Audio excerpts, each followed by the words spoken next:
KTX-1 03호기, 엔진 마력을 2배로 높인 KTX-1 3호기. 하지만 넘어야 할 산은 많기만 한데 비행시험 가운데 가장 난이도가 높다는 플러터 시험 과정에서 망치가 등장한 사연은 무엇일까? KTX-1이 첫 선을 보인 1993년 국군의 날 행사. 015기 운송을 위한 계룡작전의 내용은 무엇인가? 폭풍 우에 부서지고 화재까지 발생하는 등 연일 사건 사고가 끊이지 않았던 KTX-1 선행 개발. 그 파란만장한 역경을 뚫고 최초의 국산 항공기를 개발해낸 역전의 주역들을 만나보자.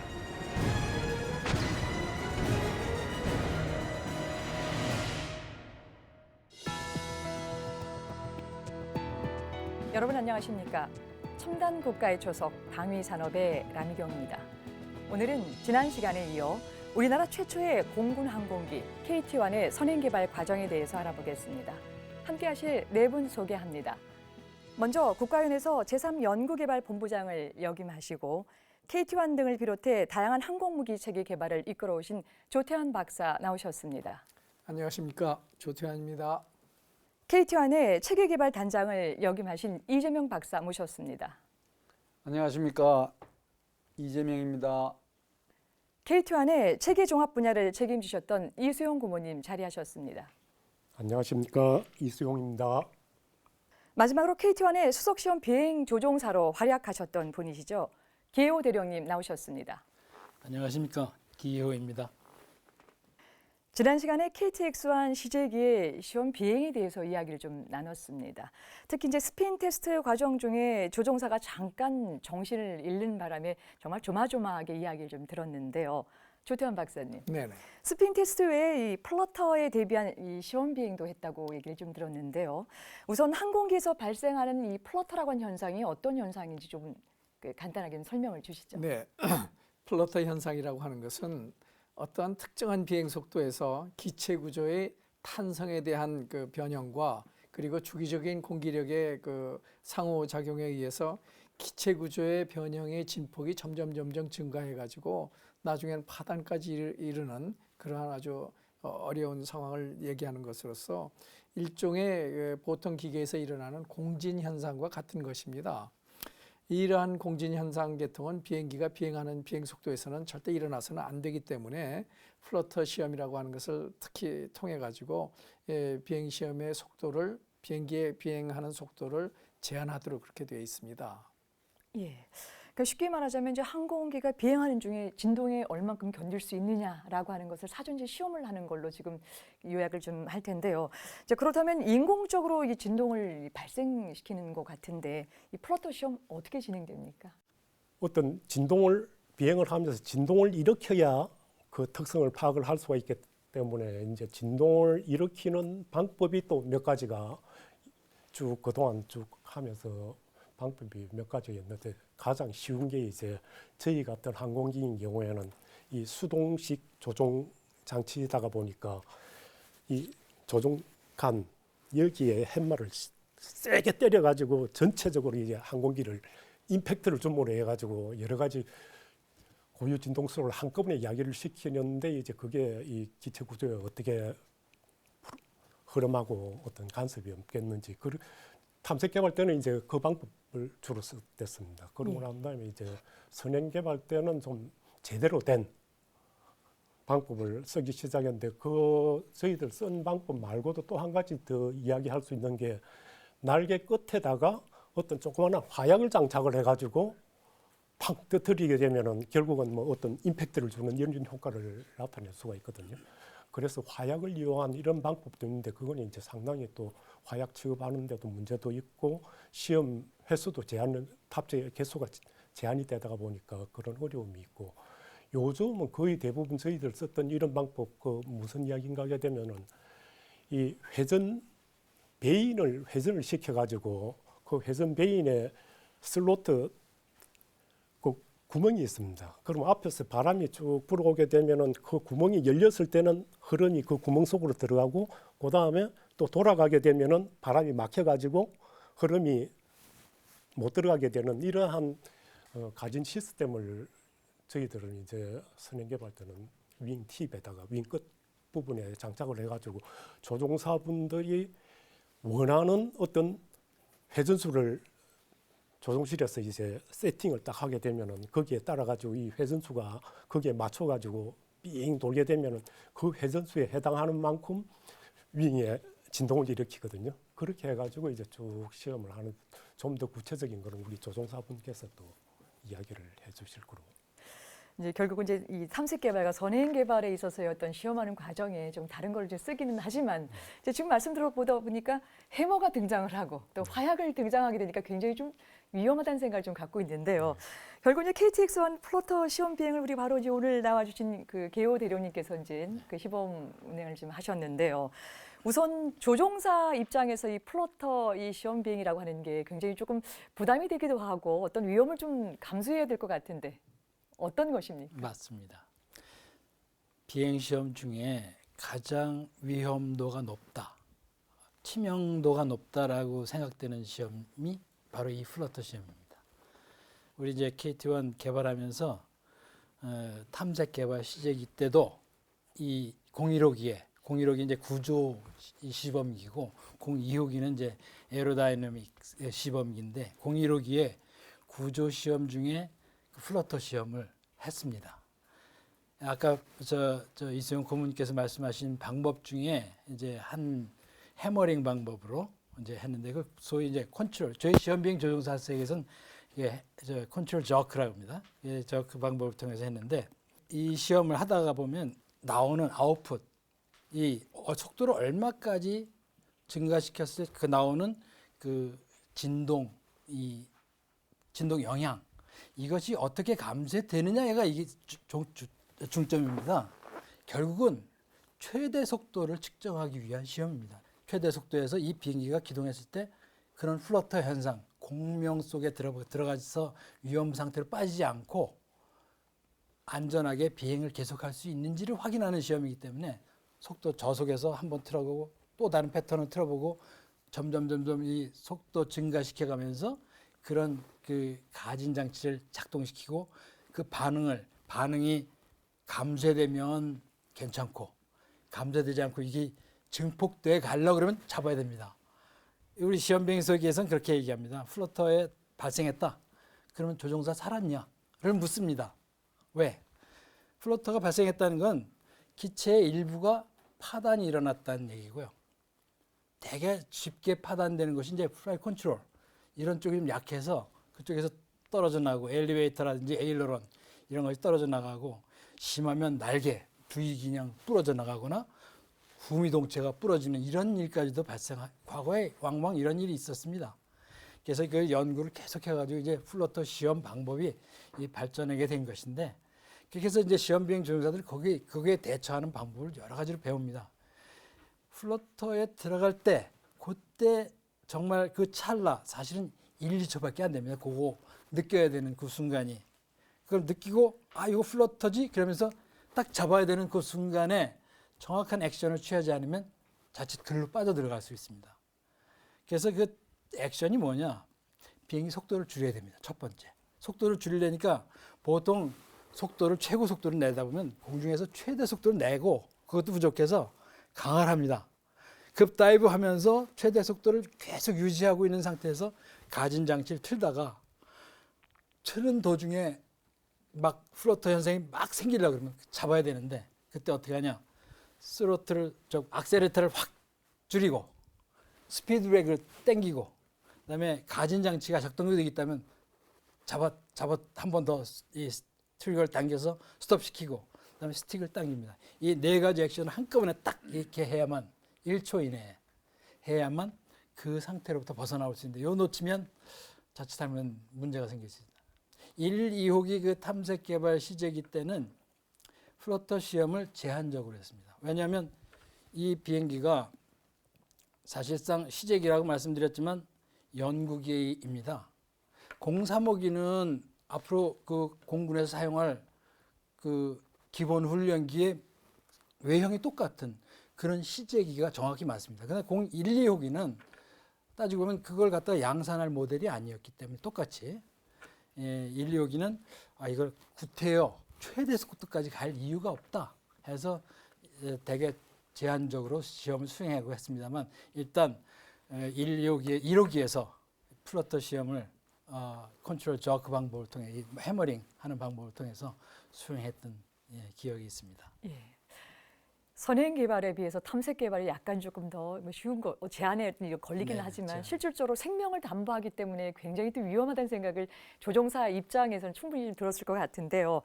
그렇다면 이제 실제 KTX-1 1호기 네. 어떻게 좀 진행이 됐습니까? 1호기에서 그 제한적으로 이제 컨트롤 저크 방법, 해머 망치 가지고 컨트롤 스틱이 있습니다. 여기 세게 때립니다.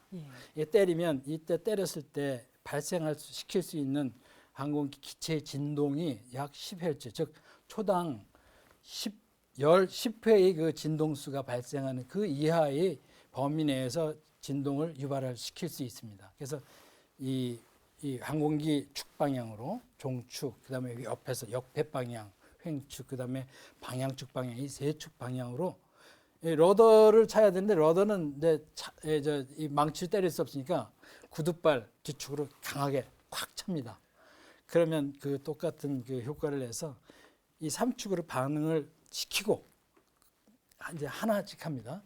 그러면서 밑에서는 그때 반응해서 내려오는 그 시그널을 분석해 가지고 이게 감쇄되는구나 그걸 정확히 보고 있고 저는 또 저 나름대로 이게 감쇄되지 이러면서 느껴가면서 그때 180나트가 이런 플러터 시험 없이 그냥 설계 해석만으로 안전하게 갈 수 있는 속도가 180나트였습니다. 대개 키로수로 환산하면 한 330나트 이 정도인데 거기서부터 출발을 해가지고 이 비행기를 기동할 수 있는 그 고기에 비행할 수 있는 기런 속도까지 증가를 시키는데 대개 400나트, 400km까지 220나트까지 증속해 가는데 이거 한꺼번에 갈 수가 없습니다. 그래서 180나트에서 출발한다면 150나트부터 시작을 해가지고 거기서 한 점 찍고 160에서 한 번 찍고 170, 180 찍고 난 다음부터는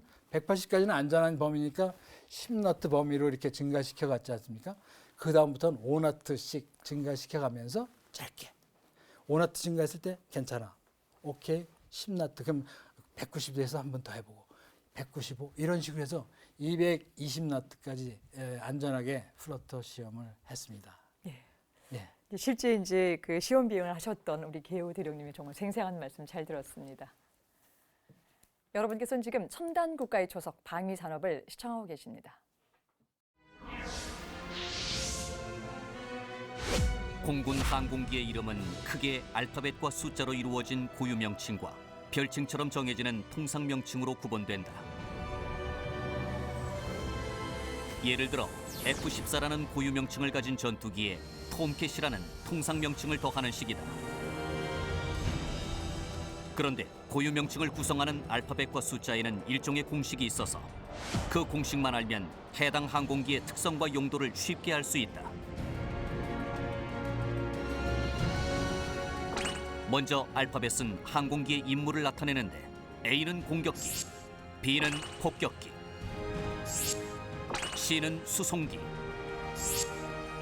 E는 특수전자전기, F는 전투기,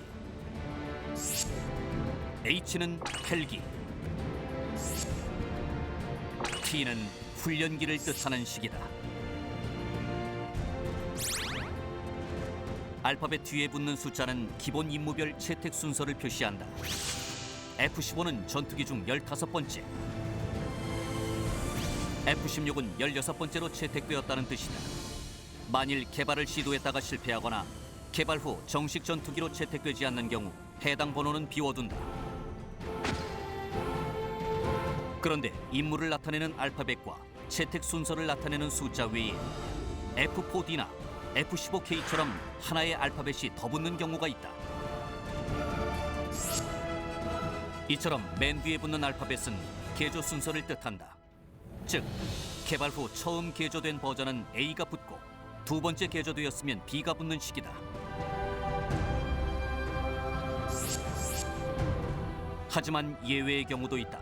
F-15K의 경우 K는 코리아의 약자로 한국의 요구에 맞게 성능 개량한 F-15라는 뜻이며 KF-16은 한국에서 면허 생산된 기체를 뜻한다. 이런 명명 방식은 미국을 비롯한 서방에서 주로 활용되는 것이다. 이에 비해 구소련의 항공기는 전혀 다른 방식으로 이름을 정하는데 바로 설계자의 이름을 기념하는 것이다.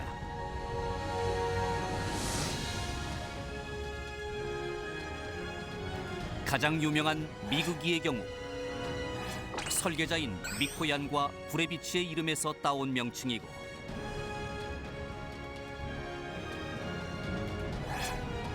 수호이나 일류신도 설계자의 이름을 명칭으로 쓰고 있다. 네, 이제 사실 KTX-1의 선행 개발은 이제 3호기의 이 그 설계와 또 제작 그리고 시험 비행에서 돌출된 문제가 주로 이제 다뤄야 될 내용인데요. 오늘은 이제 그 이야기를 나누기 전에 좀 빠뜨리고 가기는 조금 서운한 에피소드를 먼저 좀 정리를 하고 갈까 합니다. 물론 이제 에피소드라고 해서 뭐 내용이 조금 뭐 이렇게 좀 적다 아니면 뭐 가볍다라고 하는 건 절대 아니고요. 그동안 KT-1을 개발하기까지 얼마나 많은 사람들이 뒤에서 고생을 하셨는지라고 하는 부분들을 오늘 네 분 모셨기 때문에 좀 생생한 또 증언을 듣는 또 귀한 시간을 또 마련했습니다. 우선 1993년 국군의 날 얘기부터 좀 시작을 해볼까 하는데요. 이재명 박사님, 이제 이날 KTX-1이 처음으로 이제 이 대외적으로 공개하는 날 아니겠습니까? 예. 이제 결론부터 말하자면 행사는 아주 멋지게 잘 이제 마무리가 이제 되었는데요. 그런데 이제 멋진 행사를 준비하는 과정에서 이 KTX-1을 그 주도했던 개발팀들이 천국과 지옥을 몇 번씩 오갔다는 얘기를 좀 들었습니다. 당시 개발팀이 이제 국군의 날에 이 KTX-1을 대외적으로 공개한다라고 하는 것이 어떤 의미가 있고 어떤 또 기대 효과를 또 기대하셨는지 궁금합니다. 예. 당시에 이제 국방과학연구소에서는 주로 이제 지상 무기 체계, 소총이라든가 전차, 미사일 이런 거를 개발했고, 그다음에 이제 해군 무기 체계, 해군 무기 체계를 개발했는데 항공기 공군에서 사용할 항공기를 개발하는 것은 처음이었습니다. 그래서 그 항공기를 그 지상 장비 하고 같이 옆에 전차도 있고 이런 그 지상 무기 체계랑 옆에 우리 KT-1을 그 전시를 했습니다. 전시 장소가 지금 계룡대 그 안에서 국군의 날 행사를 하고 국민들 앞에 그날 공식적으로 최초로 이 항공기를 보여주는 그런 행사였습니다. 그래서 우리는 많은 기대를 가지고 있었고, 또 대통령께서 직접 앞으로 지나가시며 설명도 들으시고 또 항공기를 그 조종석에 탑승해 보시는 걸로 그렇게 계획이 돼 있었습니다. 그래서 저희들은 뭐 아주 그냥 이 설레는 마음으로 그 행사를 갖다가 준비하고 맞이를 하였습니다. 많은 분들이 뭐 제작이나 혹은 설계에 계셨던 분들도 굉장히 큰 기대를 좀 갖고 있었을 텐데요. 근데 이제 그날 이제 그 국군의 날 행사가 이제 계룡대에서 이제 지금 진행이 됐다고 이제 말씀하셨는데요. 그 사천에서 계룡대까지 KTX-1을 또 이동하는 일이 또 만만치 않은 또 대공사였을 것 같은 생각이 드는데요. 이제 자료에 보니까 계룡작전이라는 작전명까지 붙었던데 어떻게 운반하셨습니까? 예.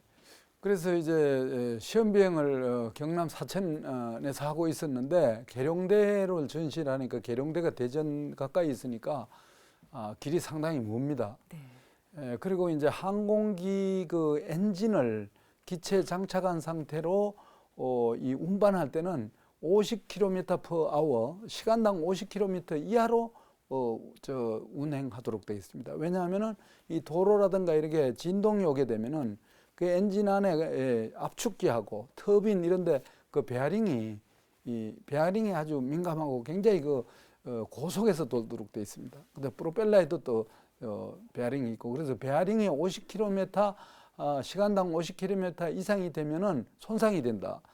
그런 규정이 있습니다. 그래서 저희들은 이제 고속도로로 사천에서 계룡대까지 오는데 평소 같으면 한 4시간 내지 5시간 정도 걸리는데 50km 이하로 운행을 하려니까 우선 경찰서에 신고를 해야 됩니다. 50km 원래 50km 속도가 이상이거든요. 그 다음에 또 고속도로 도로공사에다가 또 이런 거에 또 이런 장비가 가니까 그것도 양해를 받아 승인을 받아야 되고요. 그 다음에 이제 또 국방부로부터는 이게 방산물자 이동이 되기 때문에 거기에 대한 승인도 받아야 됩니다. 그래서 여러 가지 행정 절차를 거쳐서 이제 트레일러 2대랑 그 다음에 이제 트럭 1대 이렇게 트럭 1대는 늦게 가니까 앞에서 고속도로에서 막 빨리 접근하는 그런 거 차량들을 통제를 해야 됩니다. 그러니까 막 너무 늦게 가니까 고속도로가 그냥 꽉 차는 거죠. 그러니까 1차선, 2차선인데 한 차선 정도만 남겨놓으니까 이게 병목 현상이 일어나고 너무 뒤에서 막 불평하고 빵빵거리고 막 이러니까 뒤에서 저희들은 막 어떤 휴게소나 이런 게 있으면 들어가서 또 그거 하고 이러다 보니까 한 10시간 이상 아주 늦게 그 계룡대에 도착했습니다. 근데 계룡대에 그래 늦게 도착하니까 그때만 해도 그 10월 1일 국군의 날 행사를 한 2, 3일 전에 저희 도착했는데 깜깜하고 하니까 항공기를 거기서 조립을 막바로 해야 되는데 트레일러 2대에서 저희들이 분해해 가지고 왔으니까요. 그래 했었는데 그것이 좀 날씨는 깜깜하고 또 군기지 내니까 그 장비를 저희들이 함부로 가지고 들어갈 수도 없고 이런 여건이었습니다. 그래서 조금 그날 저녁에 그냥 그 다음 날 날씨가 밝으면은 이제 동체하고 날개를 조립하기 위해서 그 이제 분해해 놓고 사람들도 너무나 지쳤죠. 한 4시간 내지 5시간에 올 수 있는 거라서 10시간 이상 왔으니까 모든 사람이 지쳐 있었습니다. 예. 지금 이제 말씀만 들어도 이제 얼마만큼 고생을 하면서 계룡대까지 운반이 됐는가라고 하는 게 이제 그 추측이 되는데요. 근데 또 행사 직전에 KTX 안에 기체가 또 손상이 있는 사건이 발생을 했다고 하는데 도대체 어떤 일이 일어난 겁니까? 그날 저녁에 폭풍우가 왔습니다. 그날 아마 그 당시에 그 역대 최대 폭풍우가 왔고 그런데 그게 계룡대가 거기 계룡산 바로 밑에 있어가지고요. 그래 옛날부터 그 보면은 좀 이렇게 기가 세다는 뭐 그런 얘기가 있지 않습니까? 저도 그날 아침에 가봤는데요. 제 몸이 날아갈 것 같았습니다. 그래 좌우지간 아주 이 처리를 잘했는데도 불구하고 동체가 앞으로 약간 떨어졌습니다. 그래가지고 이 콧방아를 찧었어요. 그러다 보니까 앞에 인테이크 있는 부분에 약간 손상을 입었습니다. 그래서 막 보니까 우리 전진각 씨하고 서왕용 씨가 막 연락이 왔더라고요. 아침에 이거 항공기가 떨어졌다. 그래서 쫓아가 보니까 정말 그날은 제 몸도 몸을 못 가누겠더라고요. 그거 새벽인데. 밤엔 더 했고. 그래서 막 그 당시에 이제 비상을 걸어가지고 이제 이걸 갖다가 빨리 우선 페인트 칠을 해야 되고 페인트 칠을 하려면 그 손상된 부분을 구조 부분을 갖다 이렇게 리페어를 해야 되는데 그걸 하려니까 페인트도 없고 그러니까 창원으로 막 사람을 보내서 페인트를 가져오고 그 다음에 기체 손상된 부위에 대해서는 자재가 없어가지고 자동차 그 정비 공장에 가서 그 자재를 확보해가지고 좌우지간 일단은 비행은 안 하고 지상 전시기 때문에 일단 그러한 위기를 넘겼습니다. 예. 그러니까 재계 개발 단장으로서 어떤 책임감도 있었었고 또 이제 바로 대통령이 이제 참석해서 직접 이제 시승을 한다라고 하는 그런 이제 행사를 이제 앞두고 있었기 때문에 정말 눈앞이 캄캄해지는 이런 상황이었을 것 같은데요. 어떻게 잘 대처하고 마무리 잘 된 거죠? 어떻게 됐습니까? 눈앞이 캄캄했습니다. 이거 대통령 각하를 모시는 그런 자리인데 저희들이 이제 이거 큰 기대를 걸고 했었는데. 그래서 좌우지간 우리 그 당시에 대우중공업에 계시던 그 항공기 정비 하고 개조하시던 분들, 그분들의 정말 피눈물 나는 노력하고 또 여기 계신 우리 본부장님 또 이수영 고문님 전부 합심해 가지고 고쳤습니다. 고치고 그날 이제 대통령 각하께서 이렇게 앞에 오셨습니다. 그래 항공기 재원에 대해서 설명을 하고 이래 하니까 이 비행기를 누가 타느냐고 물으시더라고요. 그래서 우리 한국에서 외국에 해외에 가서 시험비행 교육받은 조종사들이 탑니다. 그러니까 이제 이 날개 위로 올라가시고 조종석에 앉으셨습니다. 앉으셔가지고 이렇게 보시고 그래서 제가 그때 좀 말씀을 드렸습니다. 우리 이게 처음 국내 개발하는 기본 훈련기이기 때문에 우리 개발자들도 어려움이 많고 그다음에 국방과학연구소도 굉장히 어려움이 많습니다. 그러니까 대통령께서 오늘 이런 인연을 통해서 앞으로 좀 많이 지원해 주십시오. 이러니까 고생들 많구만. 앞으로 내가 항공산업이 앞으로 이제 우리 자동차 성공했고 조선산업도 성공했고 그럼 자동차를 이제 항공기를 내가 밀어야지 하고 그렇게 말씀을 아주 흔쾌하게 해주셨습니다. 그래서 저희들은 대통령의 격려 말씀하고 이런 앞으로 후속 지원해 준다는 그런 말씀을 듣고 매우 기뻐했고 그 당시에 연구소장님도 아주 좋아하셨습니다.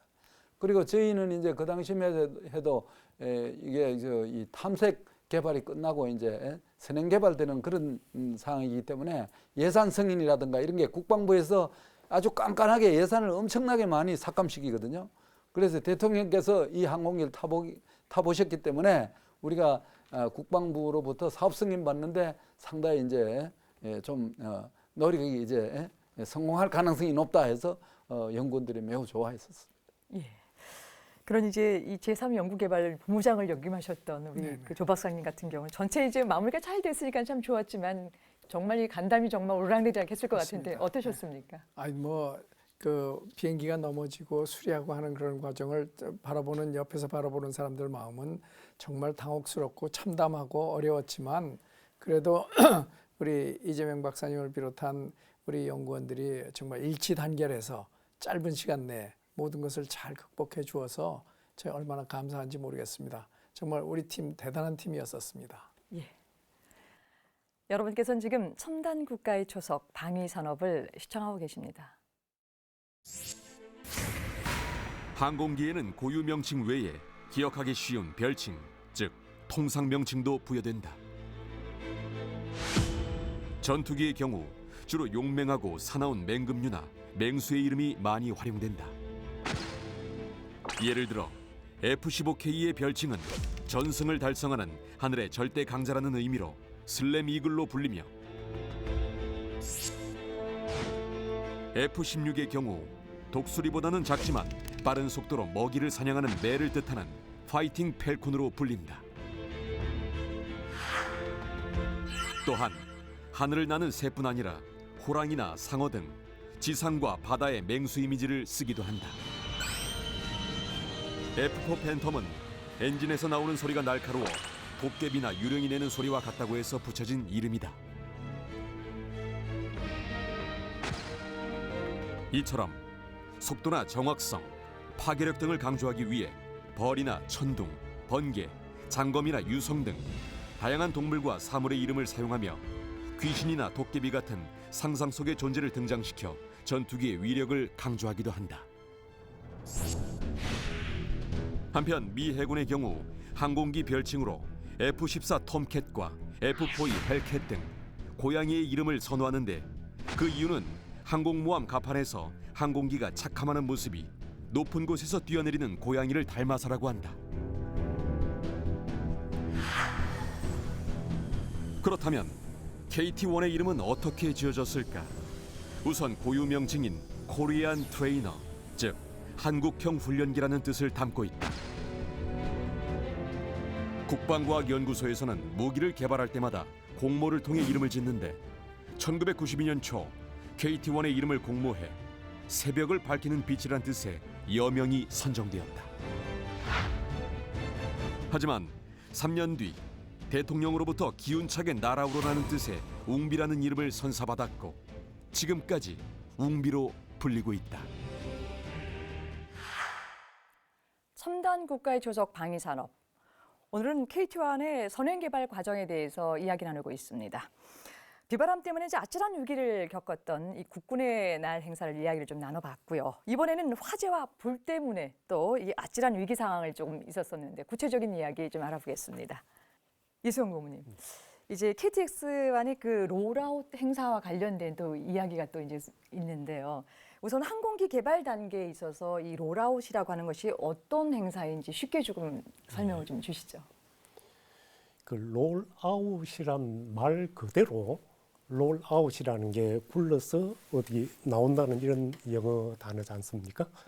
이 항공기를 개발을 하면서 이제 항공기 조립을 마치고 웬만한 지상 시험도 완료된 상태에서 이제 어떤 행사를 하기 위해서 항공기를 처음으로 굴려가지고 경납고를 이제 조립장을 나오면서 하는 행사가 롤아웃 행사라고 이렇게 이야기를 드릴 수가 있습니다. 이 롤아웃 행사는 이제 어떤 사업 규모라든지 또는 성격 여러 가지에 따라 가지고 행사 규모도 뭐 상당히 큰 사업인 경우에는 그 롤아웃 행사를 상당히 큰 규모로 하기도 하고 또는 뭐 그 사업 성격에 따라 가지고 이 규모도 결정이 되고 또 마찬가지로 시기도 꼭 언제 해야 된다는 이런 어떻게 정해진 시기는 없습니다. 사업을 추진을 하면서 이 셀리모니 항공기가 웬만큼 조립되고 난 다음에 이 행사를 함으로 해서 사업에 상당히 도움을 주거나 또는 뭐 국민들한테 여러 가지 홍보 효과가 있다고 이렇게 판단될 때 이제 하는 행사거든요. 그래서 이제 KT1인 경우에는 이제 개발 단계마다 이제 롤아웃 행사를 하기는 했습니다. 지금 이야기하고 있는 이 선행개발 03호기가 94년도 설계를 하고 95년도에 이제 조립을 시작을 해가지고 95년도 한 중반기 정도에 조립이 완료가 됐습니다. 그래서 초도 비행이 8월 11일이니까 한 2주 전에 초도 비행하기 전 2주 전에 롤아웃 행사 계획을 해가지고 여러 관련한 사람 초대장도 벌써 다 보낸 상태고 한데 이 화재 사건이 이제 생각지도 않게 발생을 해가지고 어려움을 겪었던 이런 사건입니다. 예. 결국 이제 이 그 롤아웃 행사라고 하는 게 사업의 성격이나 시기에 각각 좀 달리 이렇게 적용이 좀 되는 걸로 좀 말씀을 좀 주셨는데요. 근데 지금 이제 말씀하셨던 것처럼 행사를 얼마 앞두고 이게 불과 며칠 만에 이제 그 KTX1 3호기에서 불이 났다고 하는데 굉장히 또 당황하셨을 것 같아요. 어떤 일입니까? 마침 이제 저거는 대전 사무실에서 근무를 하고 있는데 행사 한 이틀 전에 그 대우중공업의 총조립 담당하는 강재기 부장이라는 분이 총조립 담당을 하고 있는데 그 양반한테서 저한테 전화가 뛰어왔어요. 제가 이제 조립 분야에 총 실무 담당을 하고 있다가 보니까 저한테 제일 먼저 전화를 했어요. 실장님 항공기에 불이 나가지고 지금 큰일 났어요. 이렇게 그 하는 순간에 항공기 다 태워먹은 줄 알았죠. 일단은. 그 조금 더 이야기 들어보니까 정말 다행스럽게 부분적으로 일단 화재가 나가지고는 항공기 나머지 부분은 괜찮다는 일단 그래서 야 불행 중은 정말 다행이구나 하고는 이제 상황을 쭉 보니까 항공기 조립 끝나고 난 다음에 지상 시험을 쭉 다 하고 난 다음에 제일 마지막에 하는 게 저번에도 말씀드렸다시피 이제 엔진을 실제적으로 돌려가지고 모든 시스템을 점검하는 게 엔진의 항공기 총조립 시험의 마지막 단계거든요. 그 엔진 시험을 하면서 한 계기가 이게 작동이 제대로 안 돼가지고는 계속 어려움을 주는 이런 사태가 발생을 했습니다. 그래서 그걸 이제 임시적으로 해결을 하기 위해서 상용 배터리, 네모난 상용 배터리를 6개를 구해가지고는 그걸 직렬로 연결해 놓으니까 이게 볼테지가 제법 뭐 100볼트는 아니지만은 한 10몇 볼트 정도까지는 이게 볼트 보통 항공기에서 쓰는 게 24볼트를 100볼트를 쓰지는 않습니다. 항공기에서는 24볼트 전격 볼테리를 쓰는데 거기까지는 아니었던 것 같고 좌우지간 뭐 한 10몇 볼트 직렬로 해놓으니까 이렇게 된 것 같은데 그걸 장착을 해가지고 쓰고 난 다음에 그걸 탈거를 안 했어요. 탈거를 안 한 상태에서 이제 시험이 끝나고 난 다음에 항공기도 이제 화장을 해야 되거든요. 그 도장 작업을 하는데 보통 한 일주일 정도 걸립니다. 패턴은 미리 다 준비를 하고 페인트도 다 준비를 해가지고 이제 외형 어떤 식으로 쭉 칠해가지고 쭉 칠하고 난 다음에 그 도장칠이 있는데 거기에서 한 2, 3일 정도 말려야 됩니다. 그런데 7월 달이고 그러니까 한여름 아닙니까? 한여름인데다가 페인트 가스가 마른다고 오는데 휘발성 이 공기 자체가 상당히 휘발성이 있는 이런 상태에서 볼트도 제법 되는 이게 정확하게는 잘 모르겠어요. 어쨌든 그게 있는 부위에서 그렇게 화재가 났으니까 그 배터리에서 어떤 불꽃이 튀어가지고 마침 그 환경 자체도 고온에다가 가스가 그렇게 차 있는 상태에서 전선에 인화가 돼가지고는 그게 화재가 발생을 했는데 그 이야기를 듣고는 이제 일단은 저희 팀의 몇 명하고 그 다음에 이 배선을 담당하고 있는 항전 팀장하고 거기에 실무자들 몇 사람하고는 뭐 일단 뭐 본부장님하고 부장님한테 보고 드리자마자 바로 현장으로 내려가서 상황 봐서 어떻게 처리할 건지를 이제 현장에서 결정을 해야 되다 보니까 바로 내려가서 보니까 그 배터리 있는 그 부위에 번들이 완전히 타버리고 그 주위에 그 구조물도 일부 거슬려 있고 이런 상태가 아이디어가 돼가지고 그런 이제 대책회의를 이제 쭉 보니까 마침 그 자재도 있었고 그 다음에 항공기를 그러면 어떻게 복원을 할 건지 쭉 보니까 이제 공군에서도 그런 경우가 뭐 화재가 나서 그렇게 하는 건 아니지만 어떤 문제가 있었을 때는 전선 기존 있는 전선을 양쪽에 절단을 시키고 중간에 연결을 해가지고 스플라이싱이라고 이렇게 전문용어로 쓰는데 그런 식으로 해서 항공기 실제 운용을 하면서도 그런 수리 방법을 쓴다고 그렇게 이야기를 합니다.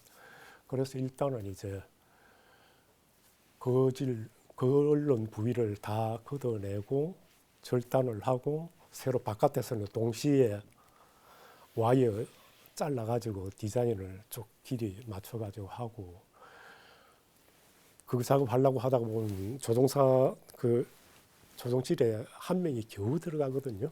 이 작업 환경도 정말 뭐 여러 명이 같이 모여가지고 우르르 해치울 이런 상황 작업 환경도 안 되고 한 명 들어가가지고 땀 뻘뻘 좀 흘리고 나면 이제 그다음 사람이 또 들어가가지고 교대교대를 하고 실제적으로 작업을 할 수 있는 시간적 이틀 전에 그게 셀리모니 하기 전에 이틀 전에 발생했는데 실제적으로 우리가 내려가고 회의하고 뭐 작업할 수 있는 시간은 하루밖에 주어지질 않았어요. 그러다가 보니까 이제 완전히 밤샘을 해가지고는 잘라가지고 연결을 하고 그것도 연결하고 난 다음에는 다시 또 제대로 됐는지 각 그 전기 배선 기능 체크도 다 완료를 해야 되거든요.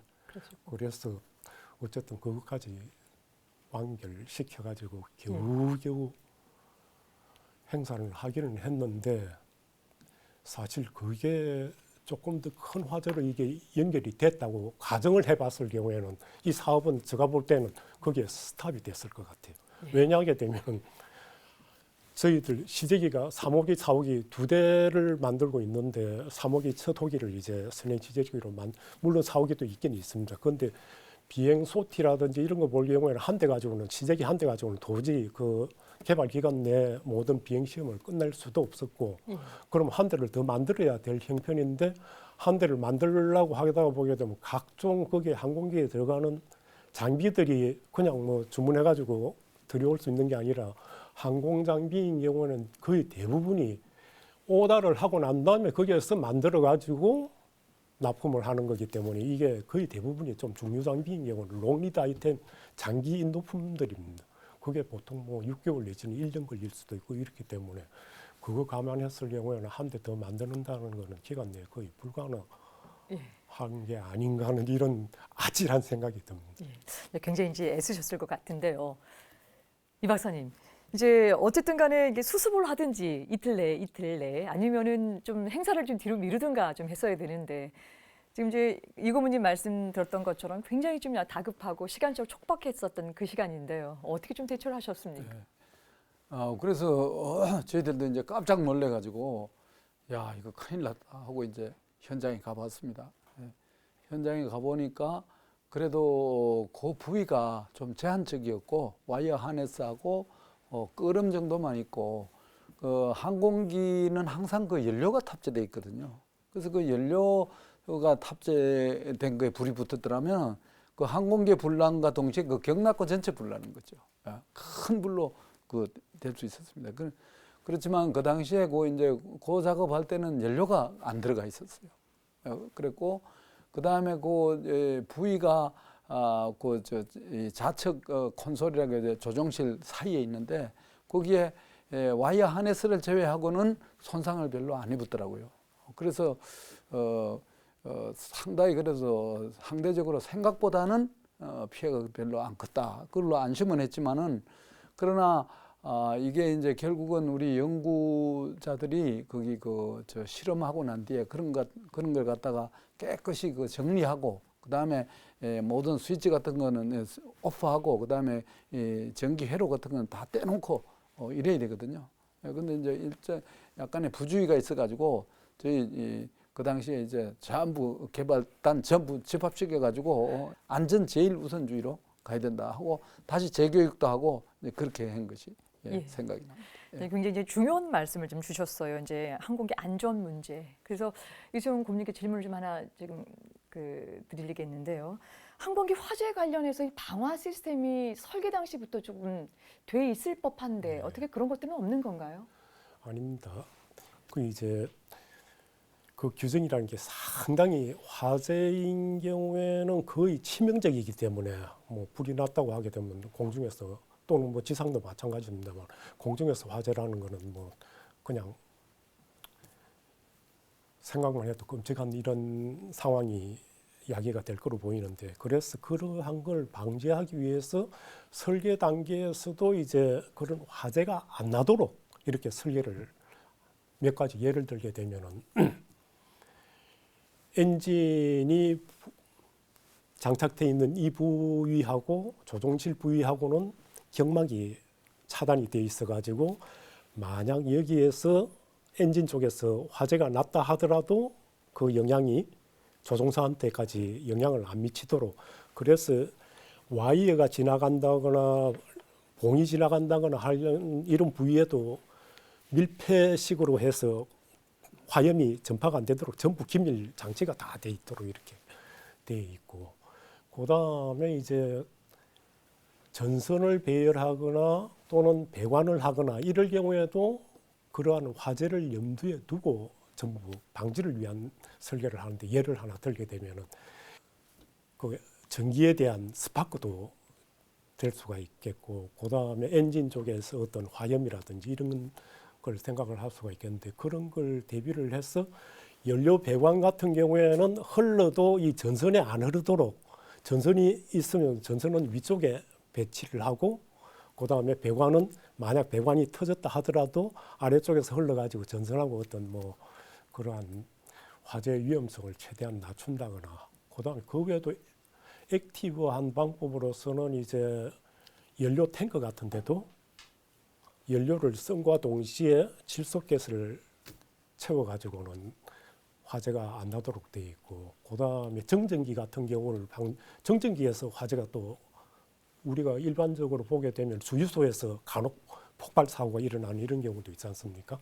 항공기에서도 마찬가지입니다. 그런 정전기 같은 걸 방지하기 위해서 이제 정전기가 발생을 안 하도록 하고 그다음 특히나 그 엔진 연료 탱크 부위에서 캡을 열고 닫고 할 때 이 정전기가 발생을 할 수가 있기 때문에 그거 방지하기 위한 어떤 시스템도 있고 그런 경우에는 이제 화재가 안 나도록 이렇게 하는 그러한 시스템이고 이제 화재가 났을 경우에는 그럼 어떻게 할 거냐 그것도 상당히 중요한 이야기거든요.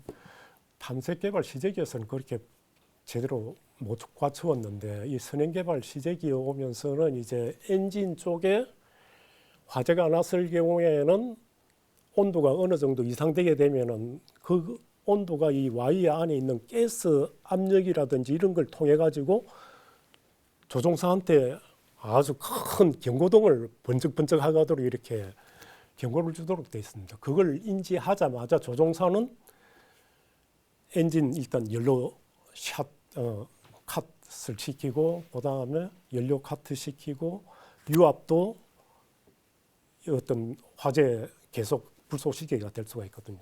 유압 카트 시키고 이렇게 해가지고 모든 액션을 화재를 일단 끊을 수 있도록 이렇게 하기도 하고, 그다음 이번 그 조종사 이 조종복 있지 않습니까? 조종복도 불이 붙었을 때도 이게 확 안 번지고 몇 초 후에는 저절로 스물스물 꺼지도록 이렇게 하는 재질로, 거의 항공기에 탑재되는 모든 재질은 불이 났을 때 불을 일단 안 타도록 해야 되고, 그게 안 됐을 불이 붙었다 하더라도 몇 초 후에 타다가 꺼져버리는 이러한 재질로 다 설계하도록 이렇게 되어 있습니다. 그래서 이제 그렇군요. 네.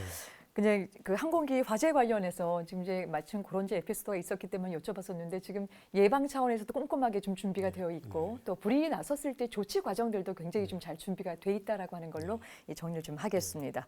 근데 이제 지금 궁금한 거는, 정말 일반인들이 생각했었을 때 행사는 이틀 앞으로 다가오고 또 그 안에 이게 수리가 가능한 일이었는가 싶은 생각이 드는데, 어떻게 좀 잘 진행됐나요?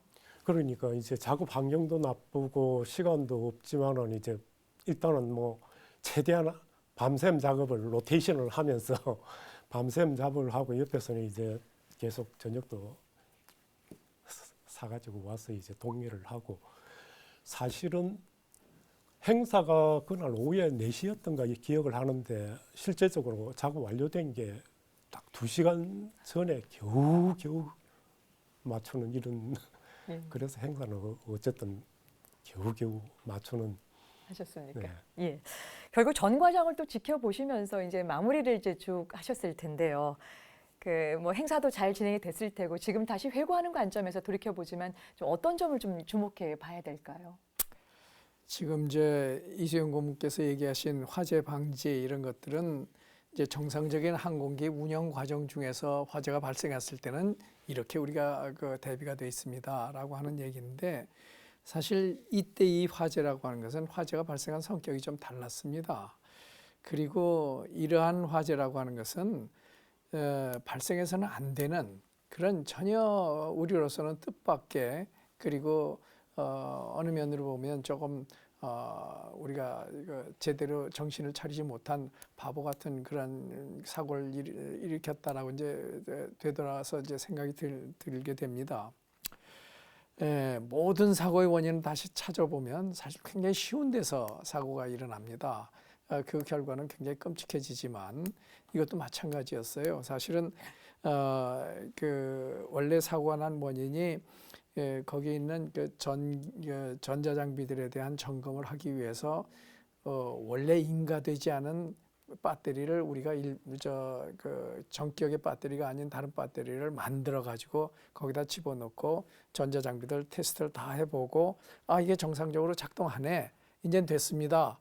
그리고 원칙적으로는 그것을 다시 그대로 다 제거하고 회수를 했어야 됨에도 불구하고 항공기에 원래 들어가 있던 원래 장비가 아니니까 프로시저에서 뭐 실험하고 뭔 제거하고 하는 그런 프로시저가 전혀 만들어지지 않은 상태에서 임시 방편으로 집어넣은 것을 실험을 잘하고 잘 됐다는 것 때문에 모두들 기뻐서 잊어버리고 말았습니다. 배터리를 제거만 했으면 아무 문제가 없었을 것을 배터리를 제거하지 않은 것 때문에 일어난 사고인데, 이러한 사고를 이제 우선 내가 이제 우리 팀들한테 고맙게 생각하는 거는, 저 이제 그날 그 밤도 거기 있었고 그 다음 날도 거기 쭉 있었는데, 행사 2시간 전까지 밤을 꼬박 세우고 행사 2시간 전까지 모든 사람들을 다 교대해 가면서 아주 전력 투구를 해가지고 전선 교체 다 마쳤고, 그리고 나름대로 시험 완료해서 무사히 행사는 완료됐어요. 그러나 우리로서는 아주 굉장히 중요한 교훈을 얻었다고 생각하는 것은, 정말 어느 경우가 되더라도 우리 비행기라든가 뭐 이런 전격 우리 군이 쓰려고 하는 장비에 대한 실험은 인가되지 않은 장비를 거기다 집어넣지 말아야 되고, 첫째, 인가되지 않은 장비를 집어넣을 때는 그거를 탈거하는 프로시저 같은 것도 모두가 다 미리 만들어 놓고 하나하나 불러가면서 체크하고 확인하고 그리고 끝내야만 된다라고 하는 아주 중요한 교훈을 얻었습니다.